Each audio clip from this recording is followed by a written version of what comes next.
ரீசெண்டாக ஓடிடியில் நிறைய மூவிஸ் பார்த்தேன் அண்ட் அந்த மூவிஸ்லாம் என்னன்னு சொல்ல போகிறேன். So this is recent OTT movies episode number 1. First பார்க்க போகிற படம் ஹிட்லர் 2024 ரிலீஸ் ஆயிருக்கு. இது ஒரு ஆக்ஷன் ட்ராமா. இது ஒரு தமிழ் படம் அண்ட் விஜய் ஆண்டனி இதில் ஹீரோ நடிச்சிருக்காரு.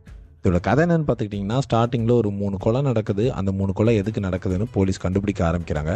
அந்த டைமில் ஒரு பொலிட்டிக்கல் பார்ட்டி வந்து கோடிக்கணக்கில் பணம் திருடு போயிருக்கு அப்படின்னு சொல்கிறாங்க.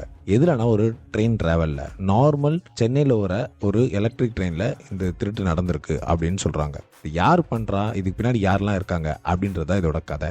இதுக்கு நடுவில் ஹீரோ எப்படி வந்து மாட்டுறாரு, அவர் என்ன பண்ணார் அப்படின்றத கொஞ்சம் நல்லாவே சொல்லியிருப்பாங்க. இந்த படம் ஒரு சூப்பர் படம், கண்டிப்பாக பார்க்க வேண்டிய படம் அப்படின்னு சொல்ல முடியாது. ஏன்னா தேட்டரில் பெருசாக போகலை. பட் ஓடிடியில் ரிலீஸ் ஆயிருக்கு. நீங்கள் சும்மா உட்காந்து ஒரு வீக்கெண்டில் ஃபேமிலியோட பார்க்கணும்னு நினச்சா இந்த படத்தை பார்க்கலாம். இந்த படம் அமேசான் பிரைமில் இருக்க IMDb 5.2. நெக்ஸ்ட் பார்க்க போகிற படம் குமாஸ்தான் 2024 ரிலீஸ் ஆயிருக்கு. இது ஒரு மலையாள படம், த்ரில்லர் ஜானரில் வந்திருக்கு அண்ட் தமிழ் டப்பிங்கில் இல்லை. இதோட கதை என்னன்னு பார்த்துக்கிட்டிங்கன்னா, இந்த படத்தோட மெயின் கேரக்டர் குமாஸ்தாவா முன்னாடி ஒர்க் பண்ணியிருக்காரு. அதாவது கோர்ட்டில் இந்த குமாஸ்தாவா வருவாங்க தெரியுமா, கிளர்க் மாதிரி, அந்த மாதிரி ஒர்க் பண்ணியிருக்காரு. ஸோ அவருக்கு லா பற்றி இன்னும் டவுட் தெரியும். ஏன்னா ஒரு 40 வருஷமாக அவர் அந்த லாலே ஊறி போயிருக்காரு. ஸோ ஒரு கிரைம் எப்படி பண்ணணும், அந்த கிரைம்லேருந்து எப்படி தப்பிக்கணும் எல்லாமே அவருக்கு தெரிஞ்சிருக்கு. இவருக்கும் இவர் ஒய்ஃபுக்கும் ஒரு சின்ன சண்டை வருது. அதை வேலைக்காரி பார்த்துடுறா.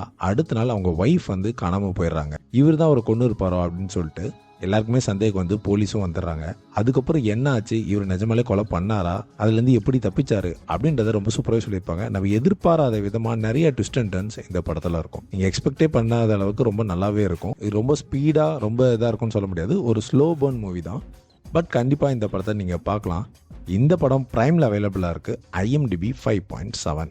நெக்ஸ்ட் பார்க்க போகிற படம் தோபதி 2024 ரிலீஸ் ஆயிருக்கு. இது ஹிந்தியில் வந்த படம், த்ரில்லர் மிஸ்ட்ரி ஜானரில் வந்திருக்கு. இதில் கஜோலும் கிருத்தி சனனும் நடிச்சிருக்காங்க. கஜோல் வந்து போலீஸ் ஆஃபீஸராக வருவாங்க. கிருத்தி சனன் வந்து ட்வின்ஸாக நடிச்சிருக்காங்க. கதை என்னன்னு பார்த்துக்கிட்டிங்கன்னா, ட்வின் சிஸ்டர்ஸ் சின்ன வயசுலேருந்தே 2 பேருக்குமே செட் ஆகாது. போட்டியிலே போயிட்டு இருக்கும். அதில் ஒரு சிஸ்டர் ஒருத்தரை லவ் பண்ணுவார். இதை தெரிஞ்சுக்கிட்டு இன்னொரு சிஸ்டரும் அவரை லவ் பண்ணுவார். 2 பேரில் யார் கல்யாணம் பண்ணிக்கிட்டாங்க, அதுக்கப்புறம் என்னெல்லாம் பிரச்சனை வந்தது, அதுலேருந்து எப்படி தப்பிச்சாங்க அப்படின்றத ரொம்ப சூப்பராக சொல்லியிருப்பாங்க. இந்த கிரைம் எல்லாத்தையுமே கஜோல் எப்படி இன்வெஸ்டிகேட் பண்ணி இதை கண்டுபிடிச்சாங்க அப்படின்றதையும் சூப்பராகவே சொல்லியிருப்பாங்க. தமிழில் தடம்னு ஒரு படம் வந்துச்சுல, கிட்டத்தட்ட அந்த மாதிரி ஒரு படம் தான். அந்த அளவுக்கு பயங்கர ஸ்பீடாக இல்லைனாலும் ஒரு ஸ்லோ பர்ன் மூவி தான். ஆனால் இந்த படம் ஃபேமிலியோட பார்க்க முடியாது. ஸோ சின்ன பசங்களோட கண்டிப்பாக பார்க்காதீங்க. முடிஞ்ச வரைக்கும் தனியாகவே பாருங்கள். ஏன்னா நிறைய ரொமான்டிக் சீன்ஸ் நிறையவே இருக்குது. இந்த படம் தமிழ் டப்பிங்லேயே அவைலபிளாக இருக்குது. பெர்ஃபார்மன்ஸ் வைஸ் எல்லாருமே சூப்பராக பண்ணியிருக்காங்க.